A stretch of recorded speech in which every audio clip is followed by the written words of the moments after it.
Hello Dunsana, welcome to my channel Minus Cinema. Kali ini, Mimin akan rangkum alur film India yang berjudul Red. Film ini dirilis pada 14 Januari 2021, berdurasi 103 menit.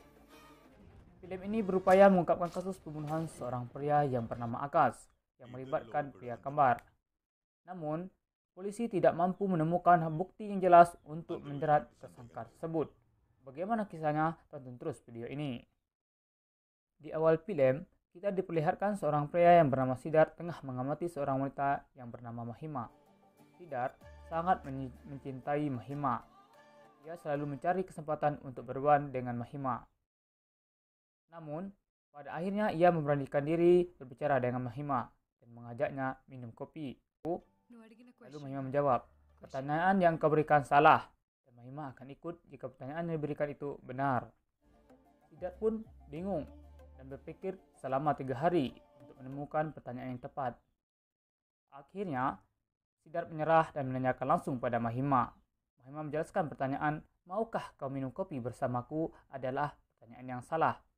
Pertanyaannya benar, "Maukah kamu minum teh bersamaku?" Ternyata Mahima tidak menyukai kopi. Disinilah awal mula perkenalan mereka hingga menjadi pasangan kasih. Mereka pun berencana menikah. Kebahagiaan yang mereka rasakan hanyalah sementara, karena Mahima harus pergi meninggalkan Siddharth untuk menghadiri pernikahan temannya yang berada di suatu kota. Di tempat lain, kita dilihatkan kepada kembaran Siddharth yang bernama Aditya. Aditya ini hidup di jalanan dan bergelut dengan dunia hitam. Walau hidup di jalanan, ia memiliki sifat yang baik.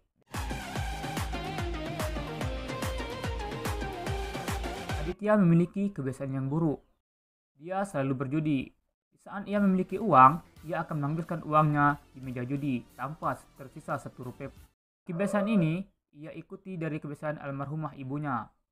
Walaupun demikian, Aditya sangat memahami hukum hingga suatu ketika ia dengan mudah membantu temannya yang bernama Pema. Yang mana Pema akan dihukum mati. Ia memberikan solusi atas permasalahan hukum yang dihadapinya hingga Pema bebas dari hukuman mati.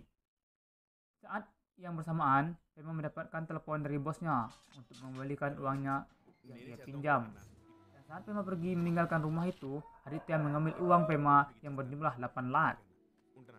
Padahal Pema akan melunasi hutang pada bosnya yang bernama Babji. Lihat di meja judi, dia sangat panik karena uang yang ia bawa habis dalam waktu yang singkat. Keesokan harinya, Pema ditagih untuk melunasi hutangnya. Pema tidak bisa mengembalikannya. Babji mengancam akan membunuh Pema jika tidak mampu mengembalikan uangnya. Babji pun memberi mereka waktu seminggu untuk mengembalikan uang 8 lakh tersebut, plus bunga menjadi 9 lakh.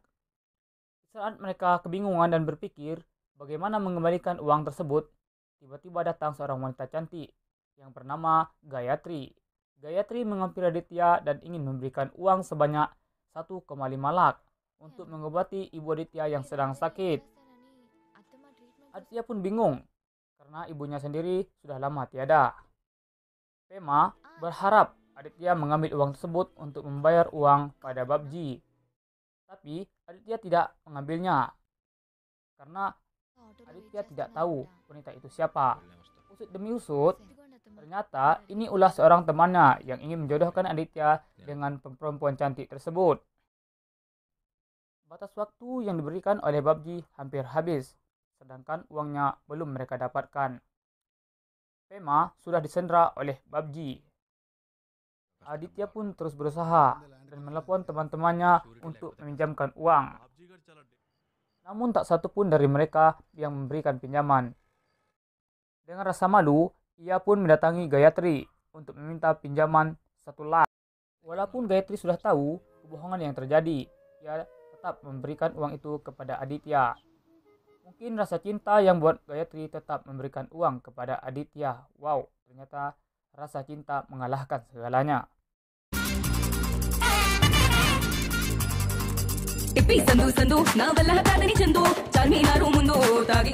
Suatu ketika, Siddharth dan Aditya kelihatan sangat gegana, gelisah, galau, merana karena memikirkan sesuatu. Menggunakan jas hujan berwarna kuning, ia mendatangi kediaman Akas dan menyerangnya. Saat itulah ia membunuh Akas dengan begitu brutal dan menghilangkan barang bukti hingga polisi tidak bisa mencarinya. Ini membuat polisi kebingungan mencari barang bukti. Pembunuh pun mengambil uang yang ada di berangkas. Sementara itu, di suatu tempat kita diperlihatkan Aditya tengah membayar lunas hutang Pema pada Babji. Babji bingung. Aditya bisa mendapatkan uang 9 lak dalam waktu semalam. Babji menanyakan, bagaimana caramu mendapatkannya? Aditya tidak menjawabnya dan langsung pergi bersama sahabat karibnya, Pema. Tidak hanya itu, Aditya juga mengembalikan uang yang dipinjamnya pada Gayatri. Di tempat lain, polisi masih kebingungan karena belum berhasil menemukan barang bukti. Hingga suatu ketika, anak pemilik rumah yang berada di depan rumah Akas menyerahkan sebuah foto selfie Akas dengan pacarnya. Ketika foto itu diperbesar, di pojok belakang rumah, lihat foto seorang pria yang dikenal inspektur polisi sebagai Sidar. Kepala polisian pun menugaskan bawahannya untuk menjemput Sidar dan langsung dibawa ke kantor polisi. Sampainya Sidar di kantor polisi, ia pun diinterogasi. Tapi Sidar tetap mengatakan tidak mengenal Akas. Inspektur polisi itu mengatakan, satu bukti ini saja sudah cukup untuk mengakhiri hidup dan karirmu. Sekarang semuanya sudah tamat. Ternyata, inspektur itu mempunyai dendam pribadi dengan Sidar. Esokan harinya, polisi tiba-tiba menahan Aditya dikarenakan mengendara dalam keadaan mabuk berat. Ternyata Aditya pura-pura mabuk agar polisi menangkapnya. Ia membasahi bajunya dengan minuman keras agar badannya tercium bau minuman keras. Ya, ini bertujuan untuk menyelamatkan saudaranya yang bernama Sidar. Saat dia bangun, Aditya malah menggedar seorang poluan dengan kedipan genit yang manja. Kedipan mata Aditya yang genit itu membuat poluan cantik itu malu-malu kambing. Maksud Mimin, malu-malu kucing. Aditya pun diinterogasi. Dia mengaku tidak tahu menau tentang kasus itu. Dengan modal memahami hukum, ia pun mengancam polisi yang ingin memukulinya. Ia menyebutkan pasal demi pasal, bahkan ayat demi ayat, hingga membuat polisi jadi bingung. Kehadiran Aditya membuat polisi semakin dilema. Siapa yang sebenarnya melakukan pembunuhan? Apalagi mereka sangat mirip. Sedangkan polisi hanya memiliki satu alat bukti, yaitu foto selfie. Sementara itu persidangan hanya tinggal 2 hari lagi. Polisi pun terus berusaha mencarikan barang bukti, namun tak membuahkan hasil. Di sisi lain, kita diperlihatkan Inspektur Najendra memarahi Yamini karena belum juga menemukan barang bukti.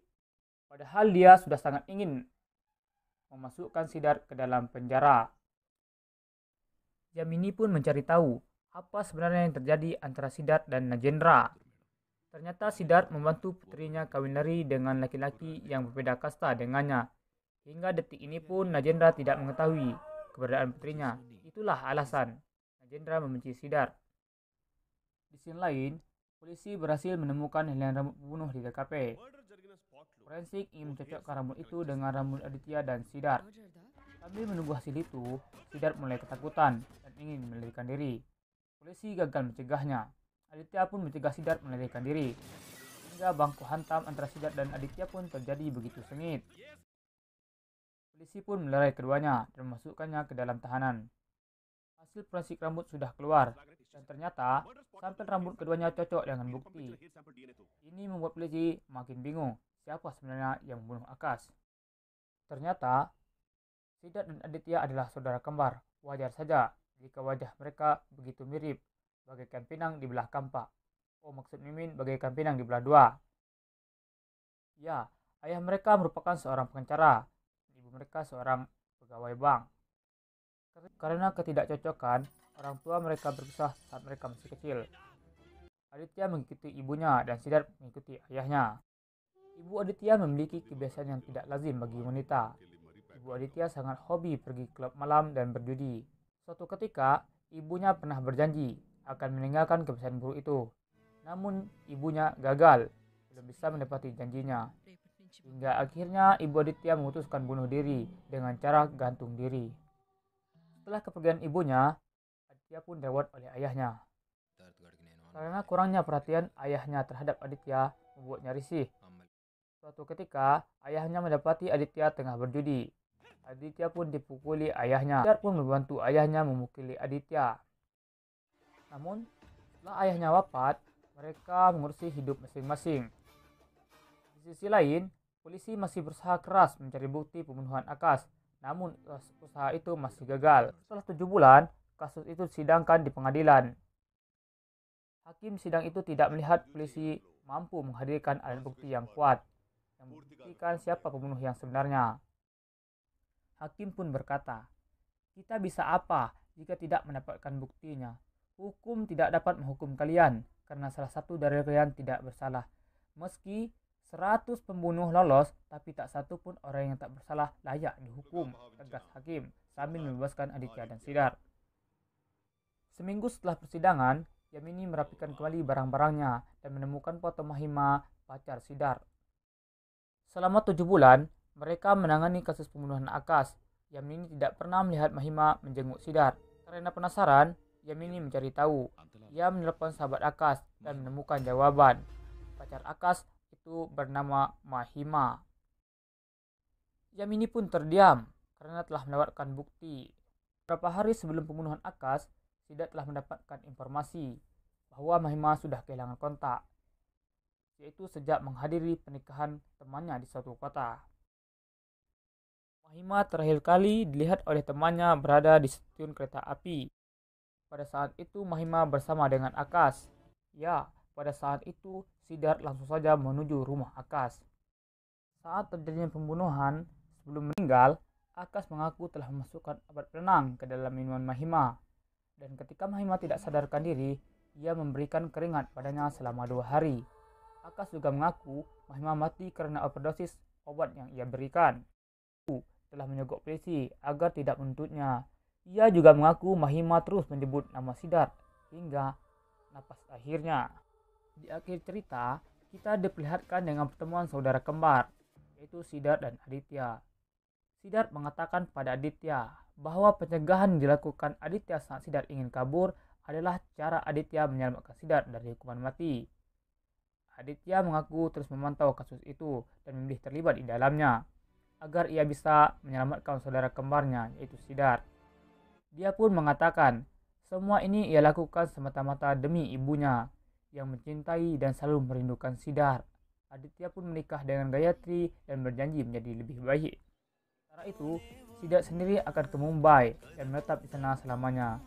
Demikianlah alur cerita film Red ini. Sampai ketemu di alur berikutnya. Assalamualaikum warahmatullahi wabarakatuh.